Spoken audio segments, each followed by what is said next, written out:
you're a kid, a child or an adolescent, and you have bladder exstrophy, and you think that you're the only person in the world with such a weird condition.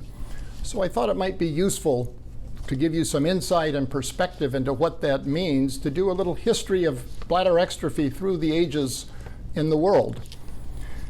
First, I'm Bill Reiner. I'm a professor emeritus of pediatric urology at the University of Oklahoma Health Sciences Center, and I'm a retired adjunct professor of child psychiatry there, as well as a retired professor of child psychiatry at Johns Hopkins Hospital. So the history of bladder exstrophy, as we know it, begins about 4000 BC, and we find descriptions on Assyrian clay tablets that are clearly descriptions of congenital anomalies that are bladder exstrophy. Interestingly, about 3500 BC to about 2000 BC, there are a number of Sumerian myths that include congenital anomaly descriptions that again sound exactly like bladder exstrophy. Now, it's a rare condition, and between the Sumerian myths and the more modern times, we don't really have any written descriptions. However, in the late 16th century and into the 17th centuries, we begin to see descriptions again of bladder exstrophy, but these are from autopsy material. They clearly are bladder exstrophy, but they are usually without ages or without an exact cause of death, so we're not quite sure what to make of those. In the later 17th century and into the 18th century, we find about 5 to 10 cases from autopsy descriptions that are, again, bladder exstrophy. Again, we're not sure of the cause of death. In the 19th century, physicians became interested in how to treat the condition, and it's of note that a number of different approaches were made to cover the bladder and to cover the abdominal defect. None of these were really particularly successful, although some of them were relatively innovative.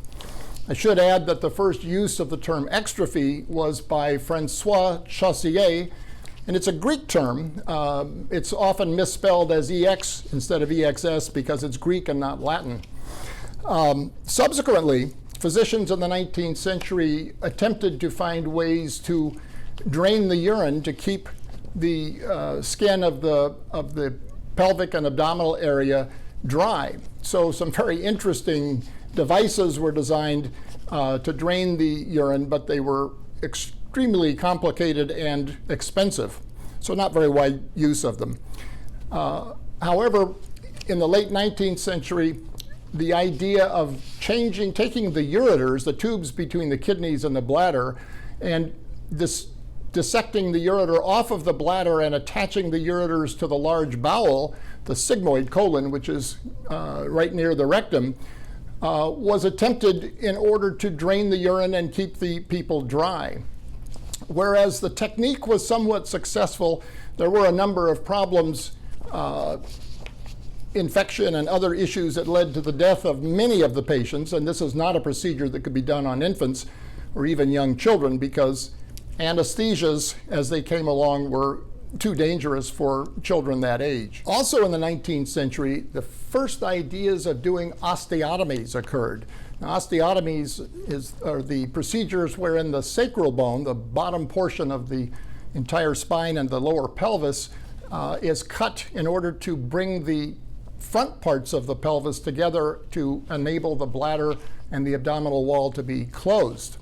The other interesting aspect is that the idea of using a piece of bowel, a segment of bowel, removing it from the intestine and attaching it to the bladder was used for enlarging the bladder to try to provide a reservoir for the urine. It really was into the 20th century that people began to look at ways of closing the bladder and also providing continence. Continence, of course, is a huge issue. The first successful case report, at least, a written report of a bladder closure, the pelvic wall closure, and attaining urinary continence was in a woman operated on by Hugh Hampton Young at Johns Hopkins in 1942. After that time, there were a number of attempts to provide closure of the bladder with using bowel segments to enlarge the bladder and osteotomies to bring the pelvis and the abdominal wall together. Many of these closures were successful, but the urinary continence generally was not successful.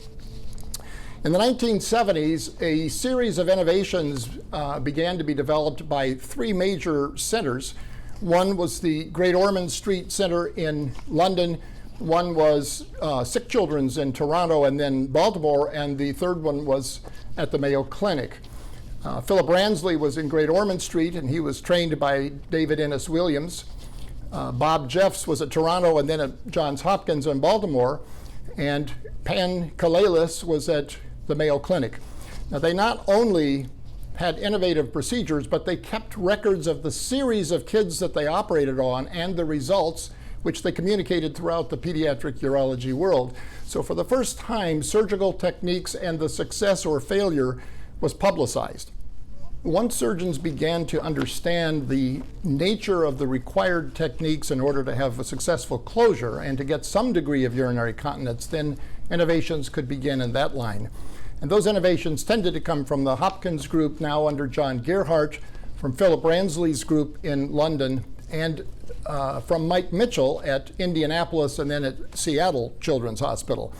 These three people have offered great insight into surgical closure, the use of osteotomies or not using osteotomies, when to operate, how to perform incontinence surgeries, and what their success measured to be.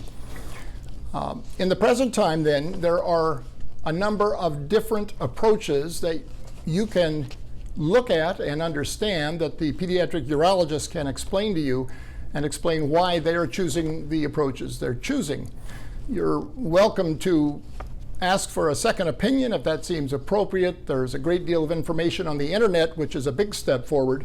Not that the information on the internet is necessarily accurate or correct, but even if it isn't, it's a good place to start for asking questions and having communication with the surgeon. One of the other great innovations of the last 20 years or so is that pediatric urologists realized that once children started to attain continence and closure of the successful closure of their exstrophy, then the big issues became the child developmental issues, psychosocial development, emotional development, and psychosexual development.